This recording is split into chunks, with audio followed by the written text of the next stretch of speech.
उनको मुझसे भी अच्छा समझते हो। गोवा टूरिज्म का हब है। पूरी दुनिया में लोग गोवा को टूरिस्ट हब, टूरिस्ट सेंटर मानते हैं। सही? अमेरिका से लोग आते हैं, जापान से आते हैं, यूरोप से आते हैं, इंग्लैंड से आते हैं, सब जगह से आते हैं।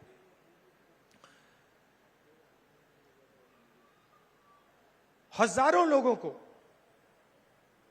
टूरिज्म से आमदनी मिलती है। तो या टूरिज्म होगा या फिर पोल्यूशन होगा, दोनों चीजें नहीं हो सकती। या टूरिस्ट हब बनेगा या फिर कोयले का हब बनेगा। अगर आप गोवा को कोयले का हब बना दोगे, कोयले का सेंटर बना दोगे, जिससे गोवा को कोई फायदा नहीं हो रहा, तो फिर जो टूरिस्ट यहां आते हैं वो कहेंगे भैया, हाथ जोड़ के कहेंगे भैया हम कहीं और चले जाते हैं, हमें कोयला नहीं अच्छा लगता, हमें कोयले के हवा में सांस नहीं लेनी, चले जाएंगे। तो हम गोवा को कोयला का हब, कोल हब नहीं बनने देंगे, चाहे कुछ भी हो जाए।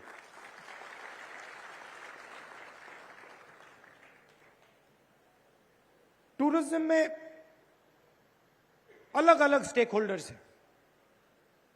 हम उन सब से बात करके, चाहे वो छोटे बिजनेस वाले हों, चाहे वो शैक चलाने वाले हों, चाहे वो होटल ओनर्स हों, चाहे वो स्कूटर चलाने वाले लोग हों, चाहे वो टैक्सी चलाने वाले लोग हों, हम सब से बात कर कर निर्णय लेंगे। तो एक प्रकार से हमारी कांग्रेस पार्टी की और आपकी पार्टनरशिप बनेगी। मिलकर हम गोवा को आगे ले जाएंगे। देश में जो हो रहा है आपको मालूम है। कुछ दिन पहले मैंने पार्लियामेंट हाउस में भाषण दिया और भाषण में मैं कहा कि दो हिंदुस्तान बन रहे हैं। एक हिंदुस्तान चुने हुए अमीर लोगों का, अरबपतियों का, अंबानी, अदानी जैसे उद्योगपतियों का, उसमें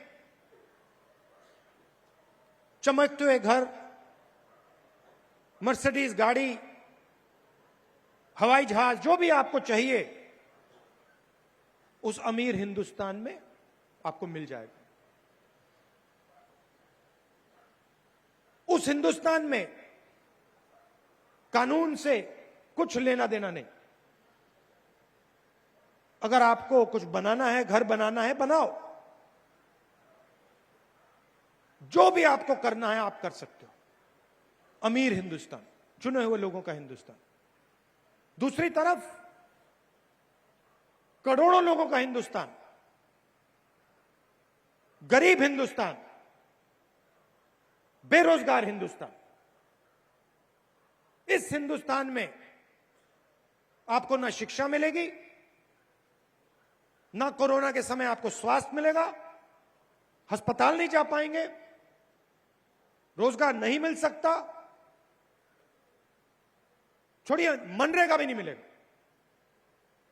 100 दिन की गारंटी जो कांग्रेस देती थी वो भी नहीं मिलेगी। और मैंने पार्लियामेंट हाउस में कहा कि यह देश एक है, इस देश के अंदर दो देश नहीं बन सकते हैं। अब आप देखिए नोटबंदी की, 1000 रुपए, 500 रुपए का नोट रद्द किया। जो छोटे दुकानदार थे, स्मॉल मीडियम बिजनेस चलाने वाले लोग थे, सब के सब बर्बाद हो गए। गरीब लोगों को चोट लगी। आप सब बैंक में गए, बैंक के सामने आप खड़े हुए थे, याद है आपको? गए थे नोटबंदी के समय, गए थे ना, खड़े थे लाइन में। आपने एक अमीर आदमी देखा? नोटबंदी की लाइन में एक अमीर व्यक्ति खड़ा था? एक नहीं खड़ा था। गरीब हिंदुस्तान पूरा का पूरा बैंक के सामने खड़ा था। आपके जेब में से पैसा निकाला और अरबपतियों को दिया, उनका टैक्स माफ किया। जो छोटी कंपनियां चलाते थे वो सब कंपनियां बंद हो गई। जो चाय की दुकान चलाते थे उनका जबरदस्त नुकसान हुआ। और जो बड़े बड़े अरबपति थे 5-10, उनको पूरा का पूरा फायदा मिला।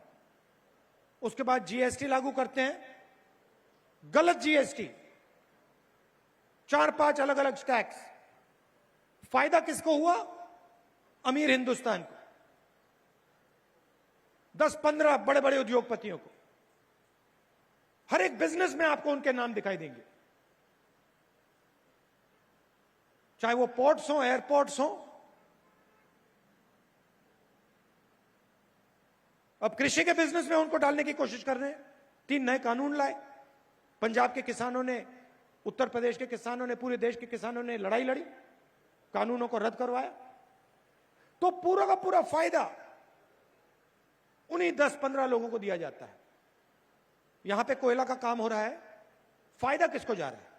गोवा की जनता को मिल रहा है क्या फायदा? नहीं, उन्हीं 2-3 लोगों को फायदा मिलता है। तो हमें 2 हिंदुस्तान नहीं चाहिए। हमारी सरकार गोवा में जो स्मॉल एंड मीडियम बिजनेस चलाते हैं, जो छोटे दुकानदार हैं, जो गरीब लोग हैं, कमजोर लोग हैं, उनकी सरकार होगी और पूरी मदद हम उन लोगों को करेंगे। एक ऐतिहासिक निर्णय गोवा में हम ले रहे हैं। कुछ दिन पहले मैं छत्तीसगढ़ था, वहां भी हमने ये शुरुआत की है। और गोवा में हम एक नया स्कीम लागू करने जा रहे हैं। जो 2 हिंदुस्तान की बात कही, मैंने कहा 2 हिंदुस्तान नहीं बनेंगे। तो हम आपके लिए, गोवा के गरीब लोगों के लिए न्याय स्कीम लाए हैं। न्याय का मतलब हर महीने 6,000 रुपए, साल के 72,000 रुपए गोवा के सबसे गरीब लोगों के बैंक अकाउंट में डायरेक्टली जाएगा। हर महीने, आंधी आ जाए, तूफान हो जाए, कोरोना हो जाए, कुछ भी हो जाए, अगर गोवा में रहते हो, गरीब हो, कमजोर हो, 6,000 रुपए हर महीने, 72,000 रुपीज साल के आपके बैंक अकाउंट में आपको ऑटोमेटिक मिल जाएगी। क्योंकि हम नहीं चाहते हैं कि इस प्रदेश में कोई भी रात को भूखा जाए। हम ये नहीं चाहते हैं कि इस प्रदेश में कोई भी रात को घबराए कि मैं अपने बच्चों को स्कूल कॉलेज नहीं भेज पाऊंगा। तो हम एक हिंदुस्तान बनाना चाहते हैं, एक गोवा बनाना चाहते हैं। सबको हम जोड़ेंगे, मिलकर जो भी होगा मिलकर होगा। और फोकस हमारा रोजगार पे होगा। हम जानते हैं रोजगार किस प्रकार से पैदा किया जाता है, कांग्रेस पार्टी समझती है, हमने किया है और हम एक बार फिर आपको करके दिखा देंगे। आपने देखा है, आपने देखा पिछले सालों में कोरोना के समय क्या हुआ, आपने देखा। बीजेपी ने रोजगार के लिए क्या किया, आपने देखा। टूरिज्म के मामले में उन्होंने क्या किया, आपने देखा। मुझे बताने की भी जरूरत नहीं। बीजेपी की सरकार बिल्कुल फेल है। और इस बार कांग्रेस पार्टी ने निर्णय लिया कि जो डिफेक्टर्स हैं, जिन्होंने धोखा दिया, उनको हम टिकट नहीं देने वाले हैं। और वो हमने वायदा किया था, और इस बार हमने नए लोगों को टिकट दिया है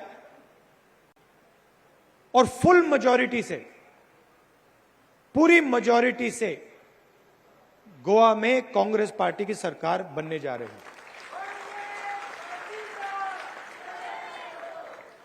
मगर एक मदद हम आपसे चाहते हैं, गोवा की जनता से चाहते हैं, और इसके बारे में मैंने शुरुआत में बोला था। लड़ाई बीजेपी और कांग्रेस के बीच में है, बाकी पार्टियों के बीच में नहीं है। तो आप अपना वोट जाया मत कीजिए, क्योंकि अगर आप अपना वोट जाया करेंगे तो फिर आपका ही नुकसान होने वाला है। हम चाहते हैं कि फुल मेजॉरिटी से कांग्रेस पार्टी की यहां सरकार बने। हर एक वोट कीमती है। हमें फुल मेजॉरिटी चाहिए, तो आपको वोट जाया नहीं करना है। कांग्रेस पार्टी को वोट दीजिए, मिल के लड़िए, और एक नया गोवा, एक नई सरकार जो आपसे मिलकर, आपकी बात सुनकर निर्णय ले, उसको आप गोवा में लाइए।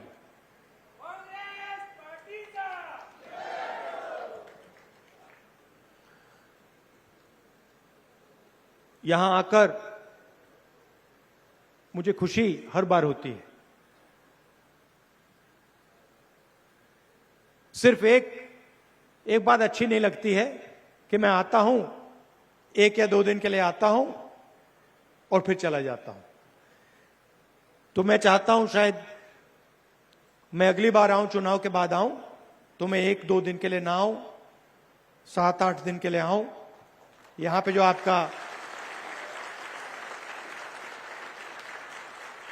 आपका जो सुंदर प्रदेश है, इसमें मैं थोड़ा समय आपके साथ रहूं।